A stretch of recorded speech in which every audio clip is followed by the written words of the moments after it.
ஆன்மீகங்கள் நேயர்கள் அனைவருக்கும் வணக்கம். இன்னைக்கு நம்ம கூட வாழ்க நலமுடன் ஜோதிடர் டி.ஜே. சுந்தரபாண்டியன் சார் இணைந்திருக்காங்க. அவங்க கிட்ட குரு பெயர்ச்சி அப்பத்துல 12 ராசிக்காரர்களுக்கும் எப்படி இருக்கு அப்படிங்கிறத பத்தி கேட்டு தெரிஞ்சுக்கலாம் வாங்க. வணக்கம் சார். வணக்கம். சார் குரு பெயர்ச்சி ஜூன் மாதத்துல வருது இல்லையா?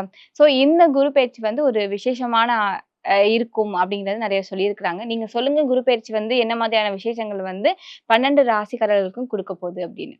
அதாவது நீங்க சொன்ன மாரி, ஒவ்வொரு வருடமும் குரு பகவான் ஒரு ராசியை விட்டு இன்னொரு ராசியை கடப்பார் அப்படிங்கிறது உண்மை. ஸோ அப்படி பார்க்கும்போது இந்த வருடம் ஏன் ரொம்ப விசேஷமா இருக்கும்? குரு பயிற்சினாலே விசேஷம். இதுல இந்த வருடம் ஏன் ரொம்ப குரு பகவான் வரும்போது எல்லாமே வெல்கம் பண்ண வேண்டிய சூழ்நிலை. ஜோதிடர்கள் எல்லாமே ஏன் குரு பயிற்சி ரொம்ப ரொம்ப பெரிய மாற்றத்தை கொடுக்க போகுது அப்படின்னு சொல்றோம் அப்படின்னா, நம்மளுடைய குரு பகவான் மிதுன ராசியிலிருந்து கடக ராசியை நோக்கி வரார். அப்ப கடக ராசி அப்படிங்கிறது பார்த்தீங்கன்னா காலச்சக்கரத்துக்கு 4ஆம் இடம். ஸோ இந்த 4ஆம் இடத்துல குரு பகவான் பார்த்தீங்கன்னா பொதுவாகவே கடகராசியில தான் குரு பகவான் உச்சம் அடைகிறார். அப்ப உச்சம் அப்படிங்கிறது என்னன்னா வில் பவர் அதிகம். தனக்கு பிடிச்ச வீட்டுல ரொம்ப சந்தோஷமா இருக்கக்கூடிய தன்மை தான் உச்ச நிலை அப்படின்னு சொல்லுவோம்.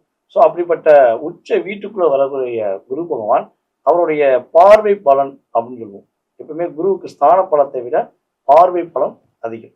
அவர் பார்க்கிற இடம் எல்லாம் மிக சிறப்பா இருக்கும் அப்படின்னு சொல்லுவோம். ஸோ அப்படிப்பட்ட நிலையில குரு பகவான் பாத்தீங்கன்னா அவர் 5ஆம் பார்வை மூலமாக விருச்சக ராசியை பார்க்க, அதே போல 7ஆம் பார்வை மூலமாக மகர ராசியை பார்க்க, 9ஆம் பார்வை மூலமாக நம்முடைய மீன ராசியை பார்க்க.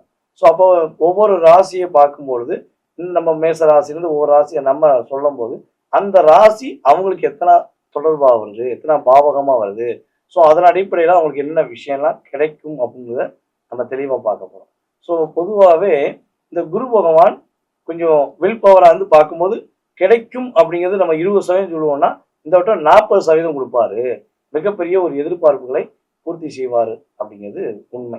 இப்போ வருட கிரகங்கள் என்று சொல்லக்கூடிய நம்மளுடைய சனி பகவானா இருக்கட்டும் அல்லது ராகுகேது பகவானா இருக்கட்டும், ஸோ இவங்கெல்லாம் பார்த்தீங்கன்னா பயிற்சி ஆகும்போது என்னன்னா ஒரு பதட்டமும் ஒரு பயமும் இருக்கும். ஆகா, சனி பயிற்சி வரப்போகுது, அவர் என்ன பண்ண போறான்னே தெரியல, என்ன நடக்க போகுதுன்னே தெரியலங்கிற மாதிரி ஒரு பயம் இருக்கும். அது ராகுகேது பயிற்சிக்கும் இதே தான். ஐயோ நிழல் கிரகங்கள், ஸோ இவங்க என்ன பண்ணுவாங்களோ, எது நமக்கு பிரச்சனை வந்துருமோ அப்படிங்கிற நிலைமையில மக்களுடைய மென்டாலிட்டியே அப்படிதான் இருக்கும். ஸோ ஆனால் குரு பயிற்சி மட்டும் என்ன பண்ணுவோம்னா, ஆஹா குரு பயிற்சி வருதுங்க, ஏதாவது ஒரு நல்லது நடந்துருமா, ஏதாவது ஒரு மாற்றம், நான் அதாவது இப்ப இருக்கிற நிலையை விட்டு ஒரு நல்ல ஒரு மாற்றமான நிலைக்கு போயிடுவோமா அப்படிங்கிற சிந்தனையை கொடுக்கக்கூடிய கிரகமாக தான் குரு பகவான் இருக்கார். ஏன் குரு பகவான் அப்படி இருக்கார் அப்படின்னா, கிட்டத்தட்ட பார்த்தீங்கன்னா 9 கிரகங்கள். ஸோ இதுல பார்த்தீங்கன்னா 2 கிரகங்கள் ராகு கேது அப்படிங்கிற நிழல் கிரகம். ஸோ மீதி உள்ள 7 கிரகங்கள்ல மிக சுப கிரகம் அப்படின்னு சொல்லுவோம். அதாவது 7 கிரகங்கள் சூரியன், சந்திரன், அதே போல பார்த்தீங்கன்னா செவ்வாய், புதன், சுக்கிரன் அப்படிங்கிற கிரகங்கள் அப்படின்னு சொல்லி எடுத்துக்கிறோம். ஸோ சனி பகவான், ஓகேவா. ஸோ இப்படி பார்க்கும்போது நம்ம குரு வச்சத்தோம்னா 7 கிரகங்கள் ஆயிடுது. ஸோ இந்த குரு பகவான் சுப கிரகமா இருக்கனால அவர் எல்லாத்துக்கும் நன்மையை தான் செய்வார் அப்படிங்கிற மென்டாலிட்டி எல்லாருக்குமே இருக்கு.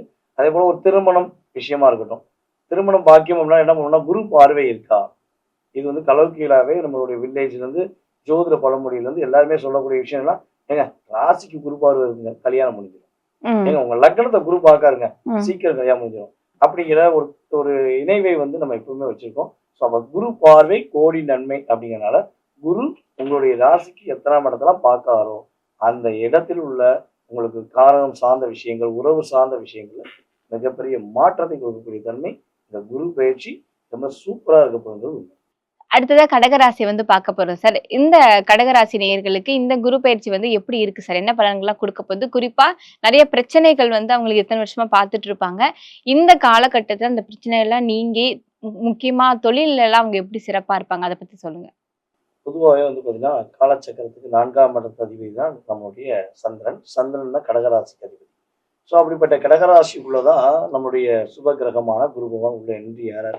எப்படி ரஜினி படத்துல ரஜினி டைலாக்லாம் ரஜினி படம் உள்ள விடும் போதெல்லாம் அடி சூப்பர் ஸ்டார் எப்படி அடியே ஸ்டைல் தான் அப்படிங்கிற மாதிரி அடியே சூப்பரா அடியே எழுத்துக்கு கொண்டு வருவாங்களோ, அதே மாதிரி நம்ம குரு ஒரு சூப்பர் ஸ்டாராக உள்ள வரார். கடகராசிக்காரங்க நம்ம ஒரு சூப்பர் ஸ்டார் மாதிரி ஒரு ஜொலிக்கக்கூடிய ஒரு வாய்ப்பு, தன்னை தானே உணரக்கூடிய வாய்ப்புலாம் குரு பகவான் அற்புதமா கொடுக்க போறோம். கிட்டத்தட்ட நம்ம ஏற்கனவே சனி பயிற்சியில சொன்ன மாதிரி தான் ஒரு 7.5 வருஷமாக மகர ராசிக்கு 7.5 சொன்னீங்க. ஆனா எங்களுடைய வாழ்க்கையில இப்போ ஒரு 7.5 வருஷமா நாங்க எல்லா விதமான அனுபவம் பட்டுட்டோம். பொருளாதாரம் சார்ந்த விஷயங்கள் அனுபவம் வந்துருச்சு, குடும்ப சார்ந்த விஷயங்கள் அனுபவம் வந்துருச்சு, நட்பு சார்ந்த விஷயங்களை ஒரு அனுபவம், யார் யார் உண்மையான நண்பன், யார் யார் போலியான நண்பன், எல்லாத்தையும் நாங்கள் உணர்வுபூர்வமா உணரக்கூடிய அளவுக்கு எங்களுக்கு எல்லாத்துலேயும் சனி பகவான் பக்குவப்படுத்தினாரு. படுத்தினாருன்னு ஒரு பக்கம் இருந்தாலும், நாங்க யாரெல்லாம் நம்பினோமோ அவங்க யார் யார் போலியானவங்க, ஒரு கஷ்டத்துல உதவக்கூடிய உறவு நட்பு தான் உண்மையான உறவுன்னு நம்ம சொல்லுவோம். ஸோ அப்படிப்பட்ட நிலையில இவங்களுக்கு அதிகமான கஷ்டத்தையும் அதிகமான போராட்டத்தையும் கொடுத்து கூட இருக்கக்கூடிய ஒவ்வொரு சுயநலத்தையும் ப்ரூவ் பண்ணி காட்டாங்க.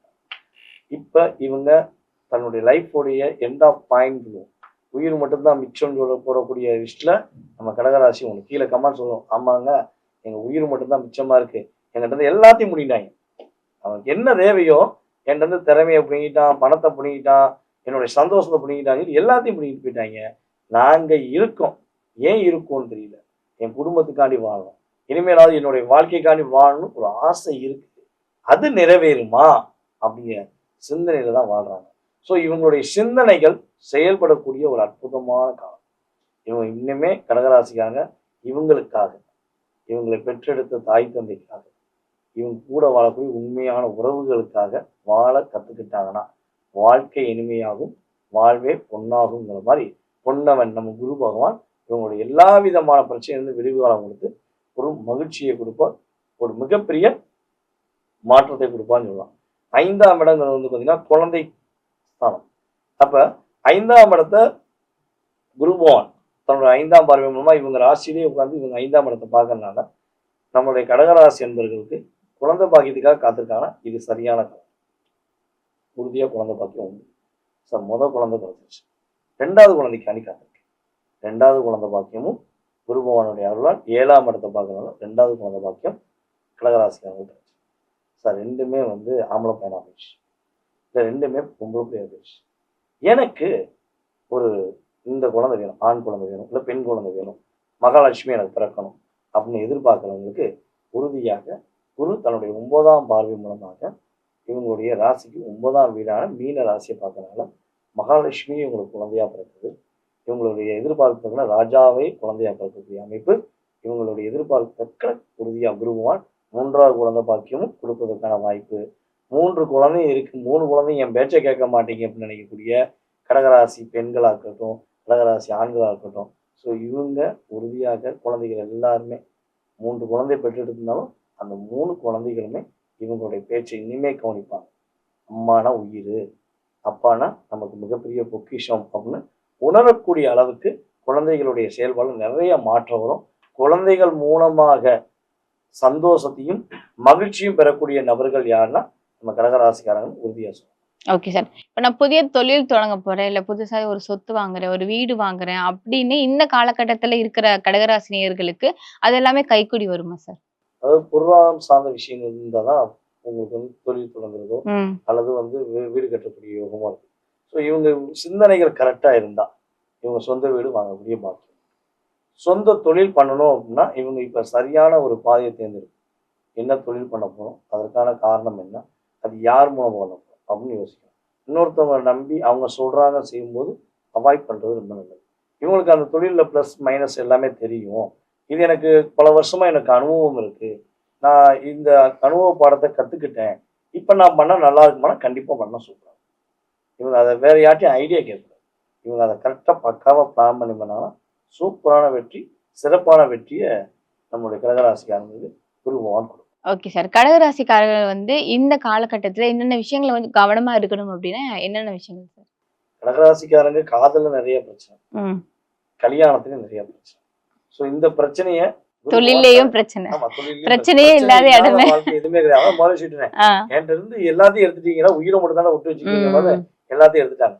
ஸோ இந்த காலகட்டங்கள் வந்து பாத்தீங்கன்னா அவங்களுக்கு கல்யாண வாழ்க்கை சூப்பரா இருக்கும். பிரிந்த கணவன் மனைவி கூட ஒன்று சேர்வதற்கான வாய்ப்பு, வரன் தேடி இருக்காங்கன்னா வரன் அமைவதற்கான வாய்ப்பு. காதல்ல நிறைய பிரச்சனையை எதிர்கொண்டு காதல் போயிருச்சு, இல்ல காதல் நாங்க 2 பேரும் உண்மையாதான் இருக்கோம், எங்க வீட்டார் ஏத்துக்கிற மாட்டேங்காங்க, ஜாதி நடிப்பிலையோ மதத்தின் நடிப்பிலையோ ஏதோ ஒரு விஷயத்துல பணக்காரன் ஏழைங்கிற ஏதோ ஒரு பாகுபாடு வச்சு எங்க 2 பேரையும் சேர்க்கே விட மாட்டேங்காங்க நினைக்கக்கூடிய கடகராசி உண்மையான காதல் வெற்றி பெறும். இவங்க புதிய காதலா இருந்தாலும் அது உண்மையான காதல் தான் சேர்த்து வச்சிருவாரு, நினைச்சு வாழ்க்கையில திருமண வாழ்க்கையில கொண்டு போய் விட்டுருவாரு. போலியான காதல் தான் கண்டிப்பா போலியான காதல் ஒய்யாம கொண்டு வரோம்னா இது கலியுகம். இது ஜாதி, மதம், இனம், மொழிக்கு அப்பாற்பட்ட விஷயம்தான். தன்னை தேவைக்கு இப்போ வந்து என்ன பண்றாங்க, ஒரு அன்பை காட்டுறேன்னு சொல்லி ஏமாத்தக்கூடிய எல்லா இதுலயும் இருக்கதான் செய்றாங்க. ஸோ அப்படிப்பட்ட நிலையில இந்த போலியான உறவுகள் மூலமாக அதிகமாக அடி வாங்கினது கடகராசிக்காரங்க. ஸோ அப்படிப்பட்ட நிலையில இவங்க இப்ப தப்பிக்க போறாங்க. இவங்க லைஃப் ஒரு பிரகாசத்தை நோக்கி போகும்போது, மகிழ்ச்சியை நோக்கி போகக்கூடிய சூழ்நிலை கிரக ரீதியா உண்டு. ஸோ இவங்க இந்த குரு பயிற்சி காலத்திலுமே கொஞ்சம் கவனமா இருக்க வேண்டிய விஷயம் என்னன்னா, அடுத்தவங்களுக்கு போய் வாக்கு கொடுக்கறது நிப்பாட்டிக்கணும். இவங்களே 1000 சுமைய வச்சிருக்காங்க. அதாவது ஒரு பொதுவா ஒரு 50 கிலோ, இல்ல ஒரு 150 கிலோ ஒரு மனிதனால சுமக்க முடியும்னா, கடகராசிக்காரங்க 300 கிலோ வெயிட் அவங்க தலையில வச்சுட்டு இருக்காங்க. ஸோ இவங்களுக்கு தலையில இவ்வளவு பாரம் இருக்கும்போது, இவங்க போய் போய் பலபடியும் யாருக்காவது ஒரு பிரச்சனைன்னா, நான் உங்களுக்கு சரி பண்ணி தரேன். நீங்க அழுகாதீங்க, நீங்க கவலைப்படாதீங்க அப்படின்னு சொல்றத நிப்பாட்டிட்டு, இவங்களுடைய வாக்கு ஸ்தானத்தை குறைத்துக் கொண்டு, வாழ்க்கைக்கான ஸ்தானத்தை உருவாக்கணும். இவங்க அத நிப்பாட்டினாங்கன்னா ரொம்ப நல்லா இருக்கும். பணத்தை எடுத்து குடுக்குறதுல வள்ளல் அப்படின்னு சொல்லக்கூடிய அளவுக்கு கடன் வாங்கியாவது உதவி செய்வாங்க மத்தவங்களுக்கு. இதெல்லாம் ஸ்டாப் பண்ணிட்டு கொஞ்சம் நிதானமா இருந்தாலும் சூப்பரா இருக்கும். அதேபோல குடும்பம் சார்ந்த ரகசியங்கள், தான் வீட்ல ஏற்படுற பிரச்சனைகள், கவலைகள், போராட்டங்கள். ஸோ இது எல்லா வீட்லயும் போராட்டம், கவலைலாம் இருக்கும். ஸோ ஆனா கடகராசிக்காரர்கிட்ட போய் நீ 10 நிமிஷம் பொறுமையா வந்து உட்கார்ந்து அப்படியே ஃபீல் பண்ணி பேசுனீங்கன்னா, அவங்க குடும்பத்துல உள்ள ஏ டூ இஜட் அப்படியே ஒப்பிச்சுருவாங்க. அப்ப அந்த ஒப்பிச்சனால தான் நிறைய பிரச்சனை இன்னும் கொஞ்சம் வரும். அப்ப குடும்பம் சார்ந்த ரகசியங்கள வெளிய சொல்லக்கூடாது. என்ன உங்க வீட்ல எப்படிக்கா இருக்கு? நல்லா இருக்கா? இது பிரச்சனையா? ஒண்ணும் பிரச்சனை இல்ல. உங்க வீட்ல இருக்க மாதிரி எங்க வீட்ல போயிட்டு வாங்க அப்படின்னு சொல்லி அனுப்பிவிடணும். ஸோ அவங்க பிரச்சனையா சொன்னோனே இவங்க வந்து ஆஹா! நம்ம பிரச்சனை ஏதோ சால்வ் பண்ண போறாங்களோன்னு யார்ட்ட சொல்றாங்களோ, அவங்க தான் சாட்டை அடி அடிப்பாங்க. ஸோ அதுல ரொம்ப கவனமா இருக்கணும். வண்டி வாகனங்கள்ல போகும்போது கொஞ்சம் நிதானமா, பொறுமையா. ஏன்னா 8ல ராகு இருக்கு. ஸோ குரு பார்வை கிடையாது. அப்போ வண்டி வாகனங்கள்ல போகும்போது கொஞ்சம் நிதானமா போறது. யார் கூடயாவது டிராவல் பண்றீங்கன்னா, அவங்க சரியான நபரா? அவங்க கூட போலாமா? அப்படின்னு பார்த்து போக வேண்டிய சூழ்நிலை. ஏன்னா, இப்பலாம் வந்து பார்த்தீங்கன்னா, வண்டி ஓட்டுறவனும் சரியில்ல. வண்டியில பின்னாடி உட்கார்ந்து போறவங்களும் அத பத்தி அசால்ட்டா யோசிக்கிறாங்க. வண்டி இப்படி கவுந்துட்டு ஓட்டுறது, பல்டி அடிச்சு ஓட்டுறதுலாம் நெறைய நடந்துருக்கு. ஸோ இதுலலாம் கடகராசிக்காரங்க அப்படிப்பட்ட நபர்கள் கூட பயணிப்பதை நிப்பாட்டிட்டு, சரியான முறையில பயணிச்சாங்கன்னா, வாழ்க்கை சிறப்பா ஓகே சார். இந்த குரு பயிற்சி காலகட்டத்துல அவங்க எந்த கோவில் வழிபாடு அவங்களுக்கு சிறந்தது சார்? கடகராசி அன்பர்கள் வந்து பார்த்தீங்கன்னா, நீர் ராசி. ஸோ அப்ப அவங்க வந்து நீர்நிலை சார்ந்த கோவில்கள். அவங்க வீட்டு பக்கத்துல ஒரு ஆற்றங்கரை பக்கமோ, அல்லது கடற்கரை சார்ந்த கோயில்களோ, அல்லது ஒரு கோவில்ல கிணறு இருக்கு, அங்க நீரோட்டம் இருக்கு அப்படின்னா, அந்த சார்ந்த கோயில்கள போய் வழிபாடு செஞ்சாங்கன்னா, மாற்றமும் ஏற்றமும் கடகராசிக்கு குருவுடைய அருளால் மிகப்பெரிய முன்னேற்றத்தை குரு பகவான் குடுப்பாரு. அவங்க பண்ணக்கூடிய வழிபாடும் சிறப்பா இருக்கும். Okay sir. நன்றி சார். நன்றி.